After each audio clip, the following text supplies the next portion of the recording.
Seja bem-vinda, doutora Patrícia, tudo bom com você? Muito obrigada, Pamela, tudo bem? Tudo bom. Infelizmente o motivo, né, pela sua vinda não é bom, mas informação é tudo que temos, né, para nos manter saudáveis e passar por essa fase de uma forma mais leve. Com certeza, até deixo claro, Pamela, que essa nossa distância aqui, sem o uso de máscaras, ela está adequada para a gente passar a informação, inclusive para quem precisa de leitura labial. Então Perfeito. É esse o motivo. Só estamos pessoas... aqui, ó, é mais de 2 metros, mais de 2 metros de distância, né? Então essa é uma distância correta. Vamos colocar na tela, diretora, a primeira pergunta, pode ser? É a pergunta da Edninha Santos. Ela pergunta o seguinte, ela diz que a mãe dela tomou a primeira dose da vacina de Oxford e vai tomar a segunda dose daqui a 90 dias. E a pergunta é se ela está ou não imunizada. Então é importante a gente lembrar sempre que cada vacina ela tem um período onde a gente tem também o que a gente chama de janela imunológica, que é um período onde a gente foi vacinado, mas a gente ainda não está protegido. Por isso, pessoal, é super importante dizer que vacinado com primeira dose, com segunda dose, isso não dispensa as outras medidas que tem que virar um mantra: distanciamento social, uso de máscara e higienização ou lavagem adequada das mãos. Em relação à vacina de Oxford, depois de 3 semanas, 21, 22 dias depois que foi feita a primeira dose, haverá já uma proteção contra a forma grave da doença, que é aquela que leva à internação hospitalar, inclusive em UTIs. E depois da segunda dose, que agora nós descobrimos que após 3 meses da primeira, isso para a vacina de Oxford, tá, pessoal? Para as outras vacinas não é assim que funciona. Nós descobrimos que tem uma melhor eficácia e por esse motivo, depois da segunda dose, a sua mãe estará melhor imunizada. Mas depois da primeira dose, com 3 semanas, ela já estará protegida contra a forma grave da doença. Então, só para a gente entender, depois que a gente tomar a segunda dose da vacina e passar esse período de espera, eu estou imunizado contra formas graves da doença, mas eu posso pegar uma gripe, por exemplo. Eu posso ter formas mais leves da Covid. Pode ter formas mais leves da Covid e, inclusive, quem está vacinado pode transmitir o vírus sem saber que está com o vírus, porque a pessoa tem anticorpos, ela não vai ficar doente, mas ela pode transmitir. Então, por isso que é importante seguir usando máscara e seguir com todo o protocolo de saúde que estamos vivendo, né? Isso mesmo.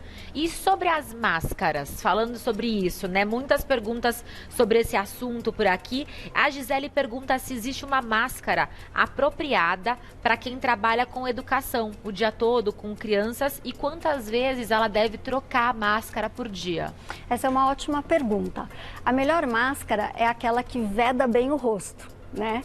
A melhor máscara é aquela usada de forma adequada. Eu até comentei da outra vez que eu vim aqui, Pamela, que na verdade não adianta falar que preservativo é importante contra a aquisição de infecções sexualmente transmissíveis e de HIV se a gente usar o preservativo na orelha. Vai usar no lugar errado. Sim. Então a gente tem que usar a máscara de forma adequada. E o que é uma máscara adequada? É aquela que veda completamente nariz e boca e que não deixa aberturas. Então a melhor máscara é a que faz isso e que a pessoa consiga respirar, né? Só que para uma pessoa que lida com educação, aos 10 dias mais ou menos, o CDC, que é o Centro de Controles Internacional, que fica nos Estados Unidos, que ele controla todas as doenças do mundo, ele acabou comunicando que se a gente usar uma máscara cirúrgica por baixo e utilizar uma máscara dessas caseiras por cima, com 2 a 3 camadas de tecido, a gente consegue ter uma proteção de 95%. E aí ela poderia trocar essa máscara de baixo, para quem lida com educação, depois de 6 horas, ou se falar muito e se molhar essa máscara, ela precisa ser trocada antes. Então, a máscara de pano, ela segue funcionando desde que haja uma boa vedação. Aquelas que ficam frouxas ou com o nariz para fora, não. Mas se tiver uma boa vedação, eu posso usar máscara de pano também? Além da boa vedação, ela tem que ter de 2 a 3 camadas. Eu vejo, às vezes, algumas pessoas esteticamente ficar mais bonitinho, usar aquelas máscaras caneladas, só que às vezes elas têm uns furinhos, né? Então, funciona super bem se a gente, na verdade, colocar essa máscara cirúrgica por baixo e por cima essa máscara de tecido. E já que estamos falando de educação, né, chegou pra gente uma pergunta aqui da Franciane, que ela quer saber se vai demorar para as crianças receberem vacina, porque ela viu que muitas estão ficando com sequelas da Covid. nós não temos ainda muitos estudos em crianças em relação às vacinas. O que a gente sabe é que proporcionalmente com o aumento do número de casos no mundo, mais crianças também vêm sido acometidas. Por isso é que está parecendo que está tendo um aumento do número de casos em crianças e está mesmo. Porque proporcionalmente a gente tem aí mais ou menos até os 12 anos 0,6% de acometimento em relação à Covid-19. Então, em relação às crianças serem vacinadas, vai depender desses estudos de fase 3, que nós vamos ter também com crianças, para que a gente tenha uma segurança maior. Então, é importante ensinar para as crianças as outras formas de prevenção, como o uso adequado de máscaras. Lembrando que uma criança com menos de 5 anos é uma criança onde vai ser muito difícil usar máscara. Às vezes ela vai mais se atrapalhar do que realmente ficar protegida. Então, explicar para uma criança acima de 5 anos como que se usa a máscara, que é importante ter as mãozinhas limpas, não compartilhar a máscara e as outras medidas de distanciamento social e lavagem de mãos. Leãozinho, faça a sua pergunta, por favor. Olha, eu tenho percebido, né, que a falta de perspectiva com relação à cura, né, é que deixa a gente angustiado, né, a população toda está angustiada. Então eu queria fazer uma pergunta assim, quanto por cento da população tem que estar vacinada para que a gente possa ter aquela coisa do rebanho e tal e poder ter um pouco mais de tranquilidade? Quando vai chegar isso? Porque a nossa vacinação está muito lenta, que a gente está percebendo, né? Quanto tempo, doutora? Então, Leo, essa pergunta é muito boa e essa pergunta é de várias pessoas, né? Na verdade, o tempo, ele depende da eficácia da vacina. Só que, para as vacinas que a gente tem atualmente aqui circulando no Brasil, a gente tem que vacinar 95% da população. Então, pessoal, a única forma de a gente vencer essa batalha vai ser vacinação em massa. Então, a gente tem que ter acesso à vacina, por isso que nós médicos ficamos insistindo em relação a vacinar a população em massa. Esse conceito de rebanho é um conceito que ele vem mais relacionado à vacinação mesmo, né? Só que a gente não sabe, no meio de uma pandemia, se é o mesmo conceito que a gente utiliza, que X% da população tem que estar protegido para não disseminar, mas em torno de 95%. Então vai longe ainda. Teremos uma longa espera, né, Leão? Longa espera. Bom, você falou da importância da máscara com uso correto e das camadas. A Rosane trouxe pra gente uma pergunta muito interessante sobre o teste da chama da vela, para saber se a eficácia da máscara é válido. Nós temos o vídeo para você aí de casa entender que teste é esse que estamos falando, tá? Que é de assoprar uma vela utilizando a máscara. Esse teste é válido? Rosane, em relação a esse teste da vela, eu já vi esse vídeo também, ele não é válido. Porque, na verdade, a gente tem que ter uma troca de ar, né? Então, o problema aqui não é somente o ar, é se o ar está sendo filtrado mesmo.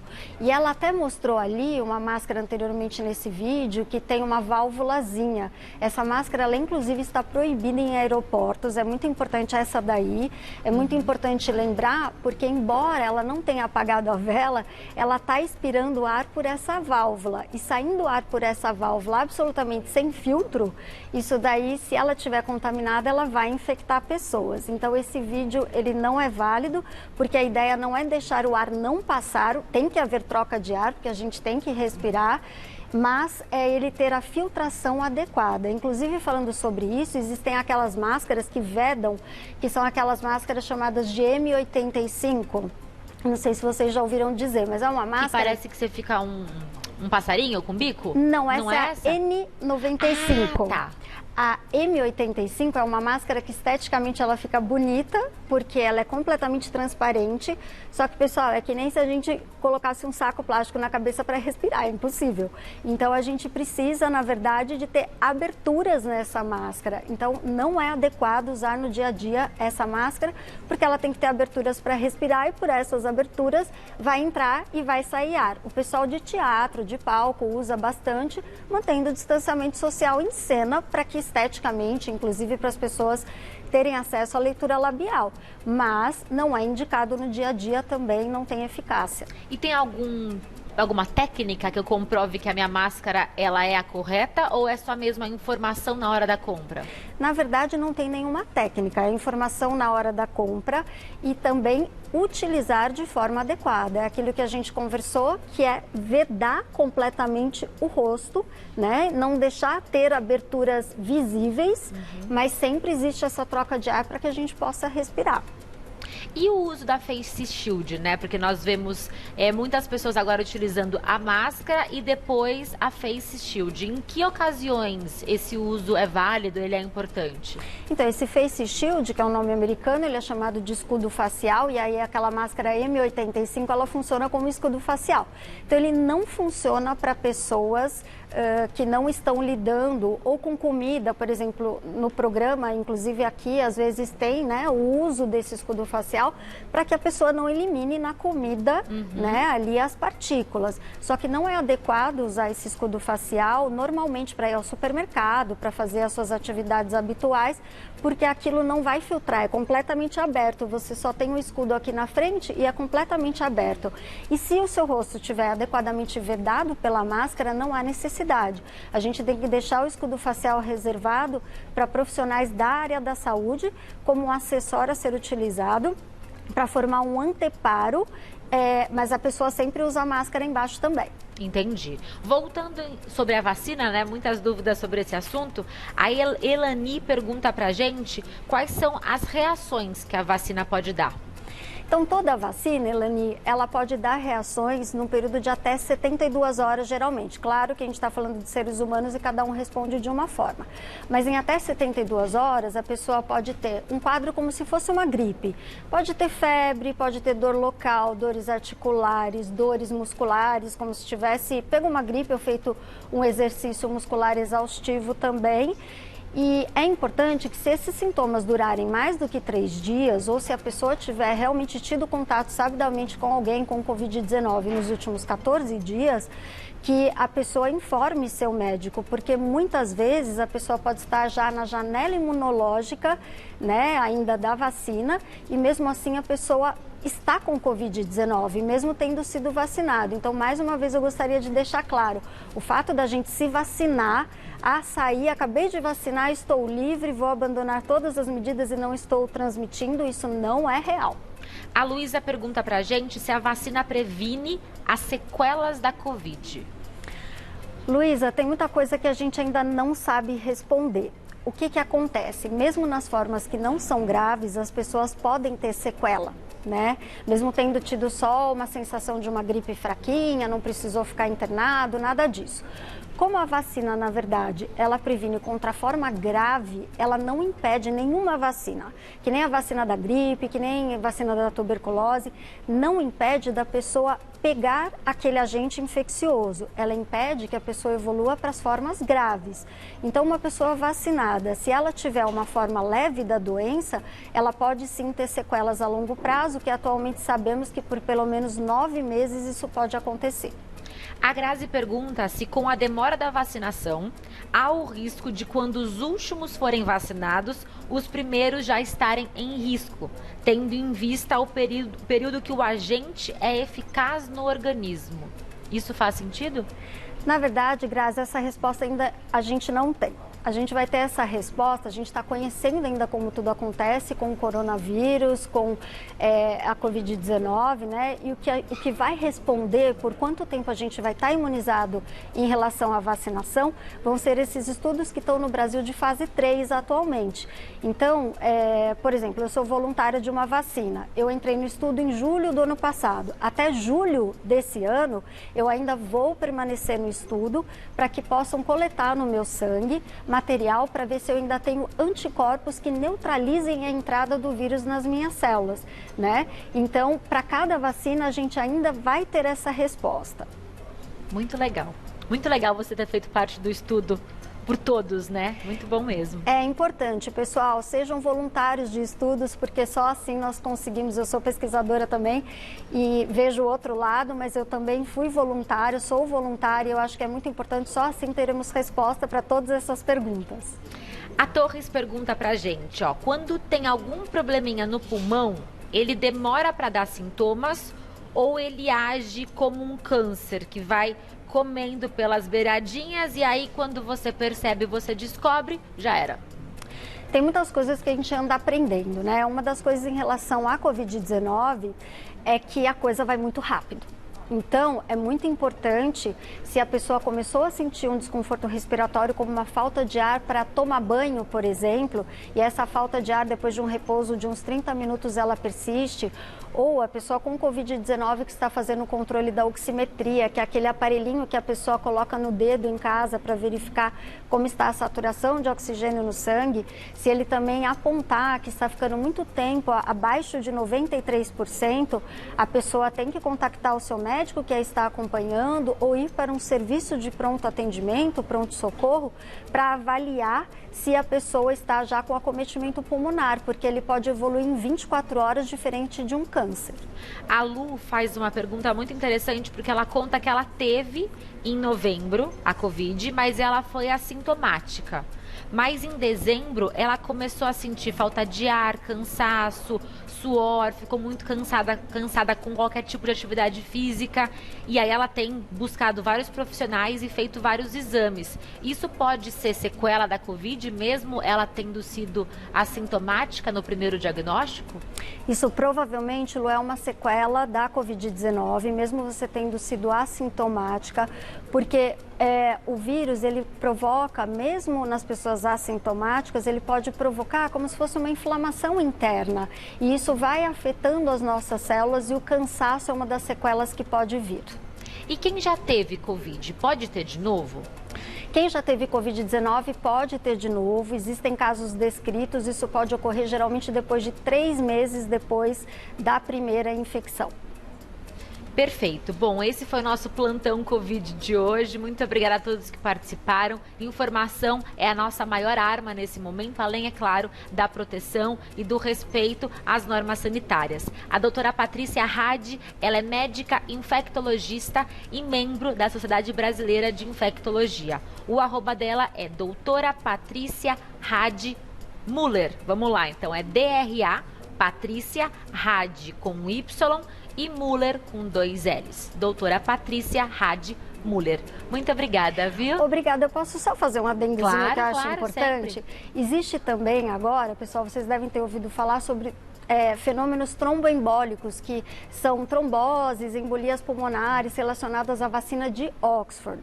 Então, só para deixar muito claro, saiu uma nota agora no dia 9 de março, que foi publicado pelas agências, né, de vigilância. Houve uma reunião da Anvisa com outras sociedades, inclusive com a Sociedade de Cirurgia Vascular e Angiologia. E o que foi verificado? Que não se estabeleceu uma relação causal, ou seja, a vacina de Oxford até agora não está comprovado que ela possa trazer esses problemas para o corpo da gente. Não deixem de vacinar se for a vacina de Oxford, porque a gente já existe na população uma porcentagem desses fenômenos tromboembólicos que chega até entre 300 e 500 pessoas por 100 mil habitantes quando a pessoa ela está acima de 75 anos de vida. Ou seja, o que a gente observou é que foi uma porcentagem que a gente já observa habitualmente na população e que isso teve realmente uma causalidade com a vacina. E por que a gente soube disso? Porque quando a gente faz a vacinação, tem algo que se chama farmacovigilância, que é a gente saber como que a vacina se comporta na população. E pela farmacovigilância observou-se que está tendo esses casos, inclusive a vacina ela foi suspensa em alguns países da Europa, do leste europeu, na Dinamarca, para avaliar o que eles vão fazer. Mas aqui no Brasil, a vacina continua sendo segura. Então, por favor, vacinem, mesmo que seja essa vacina, porque não vai trazer riscos adicionais a vocês. Então, quando chegar a hora, a gente pode tomar a vacina com segurança. Com segurança. Eu costumo falar que a melhor vacina é a que está injetada no seu braço. E é isso aí, eu não vejo a hora. Eu sonho com esse momento. Isso mesmo, obrigada. Muito obrigada.